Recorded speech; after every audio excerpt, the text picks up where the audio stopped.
Really obvious questions, but it serves us well if we remember them. First, what is the teaching artist trying to accomplish? We pointed out a number of things that David was trying to accomplish. We could talk about more. He was trying to bond the group. He was trying to make a better sounding musical rendition. He was trying to get us to manipulate 3 different musical levels at the same time.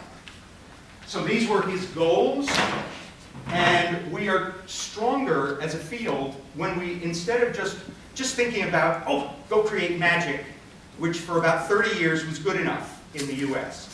For teaching artists, we were great. We could just go make magic happen places.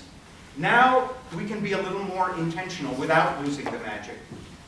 And what are the tools? We talked about how David accomplished his goals. What was his pedagogy? And this one that we're becoming ever more serious about in the US, how do we know if something good happened? Not just there were many smiling children in the room, or you could tell they loved it, but really having the courage of our convictions that there are ways to surface, natural ways to surface what's just happened in the room, what's happened in this project. As we in the US have gotten a little more serious about these questions, we've gotten better in our practice. We can talk to one another in new ways. We can actually start sharing practices and intentions to the point that we even begin to refer to ourselves as a profession now.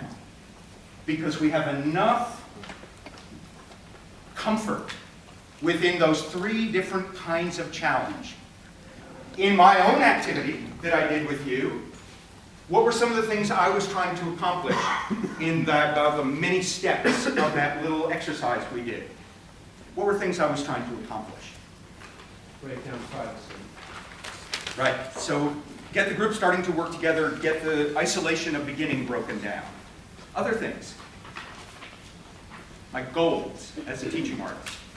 Get us thinking about what the teaching artist is. Experientially introduce the primary theme of our conference. Other things I was trying to accomplish. Learning by doing. Yes, get us used to this other kind of learning, not the sitting there taking notes conceptually, but learning through doing. Any other things? Do that in a playful, fun way that would also set a particular tone. Great. So to experientially set a learning tone, that in fact we can play our way into serious work. Yeah. To make sure we understood there were multiple ways to get to yes.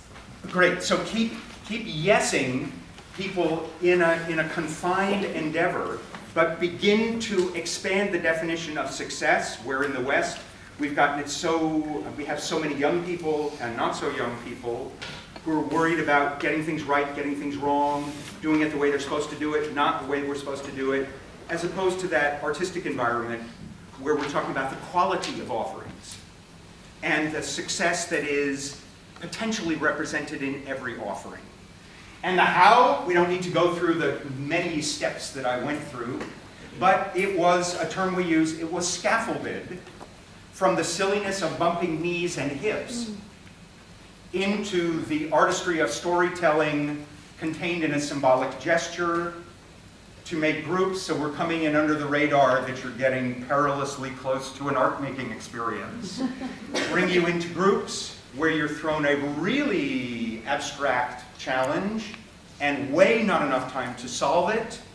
We all have a first offering ideas and share our work. Turning individual creativity into social energy. Listen to that. Talk about authentic assessment. That was the grunt of approval. And in fact, we began that process that we hope will underlie this work. Repeat it. Would you repeat that? We want to carve it in stone. Turning individual creativity into social energy. And his symbol is Yeah. mountain. Right. What an interesting little sort of title for a teaching artist's work. Turning individual creativity into social energy.